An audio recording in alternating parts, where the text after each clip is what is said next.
Lanjutan BTTH episode 118 part 3. Hati Soyan merasakan ketidakpercayaannya saat dia mendekati plat tembaga dan mengangkatnya sebelum membolak-balikannya, seolah menunjukkan ketertarikan. Ketika itulah pria tua itu meminta Soyan untuk tidak membuang banyak waktu karena harga plat tembaga itu lebih mahal dari ginseng tulang salju. Yang aneh adalah pria tua itu juga tidak tahu apa yang membuat plat tembaga itu berharga, tapi instingnya mengatakan jika plat tembaga yang dia jual adalah barang dari zaman kuno. Pria tua juga tidak tahu apa gunanya dan bagaimana cara mengkonfirmasi apakah benar plat itu berasal dari zaman kuno atau tidak.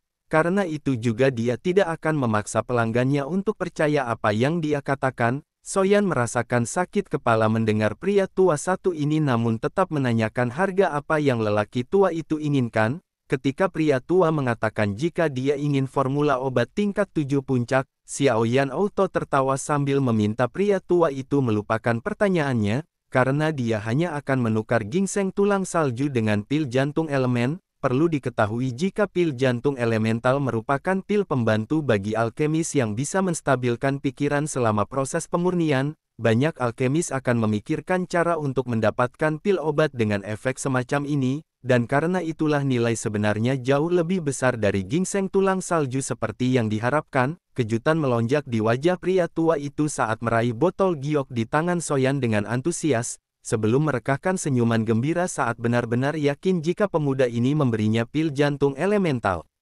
Nah, baru setelah Soyan berniat untuk pergi, Yan Lo memintanya untuk tetap tinggal sebentar, dan menanyakan apakah pemuda itu masih menginginkan plat tembaga kuno atau tidak. Lebih dari itu pria tua itu tidak jadi ingin menukarnya dengan formula pil tingkat 7 puncak, melainkan formula pil jantung elemental yang baru saja Soyan berikan. Soyan menunjukkan keraguan-raguan saat mendengar permintaan pria tua itu sebelum kemudian suara rendah Tian Huo kembali terdengar meminta Soyan untuk menyetujuinya. Karena entah kenapa firasat Tian Huo tentang kehebatan plat kuno itu begitu besar, melihat Soyan masih diam, pria tua yang tidak mau melewatkan formula pil jantung elemental pun memberikan upaya terakhir dengan mengeluarkan sebuah kotak giok berisi ginseng tulang salju lain, dan menambahkan itu sebagai benda barter tambahan untuk formula pil jantung elemental. Melihat itu Soyan mau tidak mau menunjukkan kegembiraan di wajahnya ketika tanpa pikir panjang mengeluarkan gulungan putih berisi formula pil jantung elemental,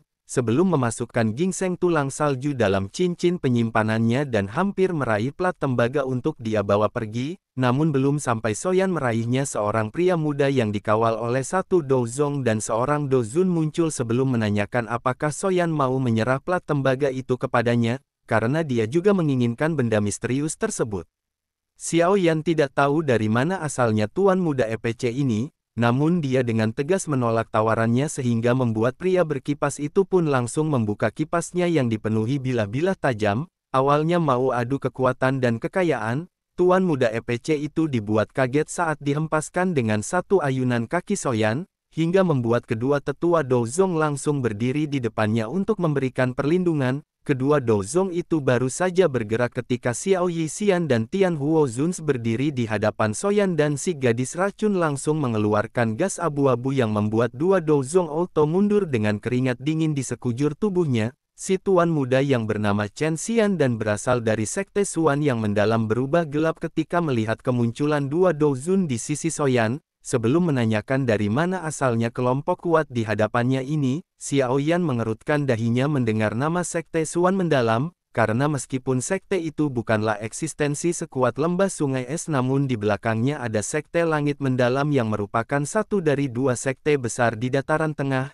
Meskipun di belakang sekte Suan ada sekte langit, adalah sebuah ketidakmungkinan bagi Soyan untuk merendahkan dirinya sendiri, dan menyatakan dengan tegas sekali lagi jika dia tidak ingin menjual plat tembaga itu apapun yang terjadi. Kemuraman samar melintas di wajah gelap Chen Xian ketika Soyan mengucapkan kata-kata sok keras semacam itu, sebelum berbalik ke pria tua dan mengatakan jika dia akan membayar harga 2 kali lipat selama pria tua itu mau menjual plat tembaga kepada dirinya.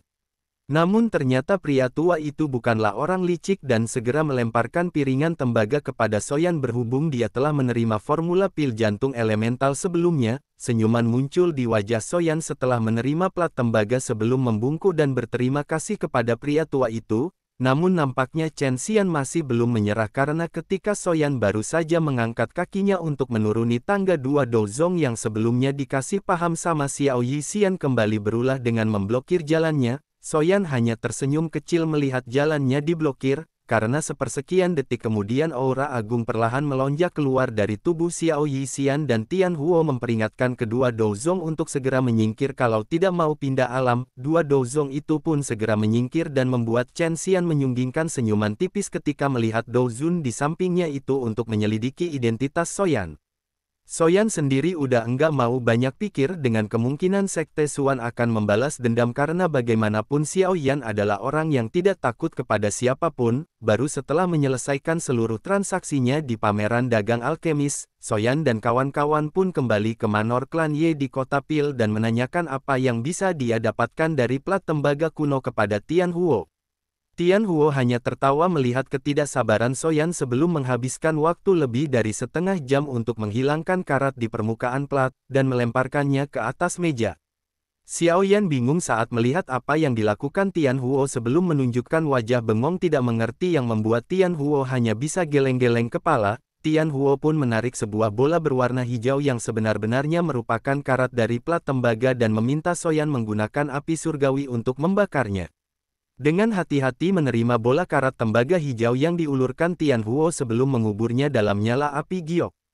Di bawah pembakaran api surgawi karat tembaga itu sama sekali tidak menunjukkan tanda-tanda leleh dan baru setelah 1 jam hampir berlalu potongan-potongan kecil debu kuning jatuh dari tembaga, di mana menurut keyakinan Tian Huo bintik kuning itu adalah bubuk makanan roh yang memang hanya ada di zaman kuno. Sekarang Soyan menunjukkan ketertarikan meskipun dia tidak tahu apa yang disebut bubuk makanan roh ini, tapi sepertinya Tian Huo yakin jika benda itu adalah sesuatu yang luar biasa. Ketika itulah Tian Huo berkata, jika bubuk makanan roh dapat meningkatkan vitalitas kekuatan spiritual seseorang dan bisa membantu Soyan meningkatkan kekuatan spiritualnya menuju kondisi jiwa, sayangnya yang Tian Huo tahu metode penyempurnaan bubuk makanan roh agar bisa menyatu dengan jiwa seseorang sepertinya sudah hilang saking lamanya waktu berlalu. Namun meskipun Soyan harus berusaha keras kalau ingin mendapatkan manfaat peningkatan spiritualitas dengan bubuk makanan roh, dia masih bisa menggunakannya untuk memurnikan pil obat tingkat 8 dalam pertemuan pil, di mana bisa Tian Huo jamin obat yang disatukan dengan bubuk makanan roh akan memiliki tingkat kemurnian yang jauh lebih tinggi. Meskipun Soyan masih belum menemukan pesan lengkap yang ditinggalkan orang kuno, Soyan yakin dengan kemampuannya melihat aura spiritual pasti akan turut meningkatkan peluangnya untuk menembus tingkat 8 alkemis, di mana jika Soyan berhasil maju ke tingkat 8 bahkan elit super kuat Dozun akan memperlakukannya dengan sopan.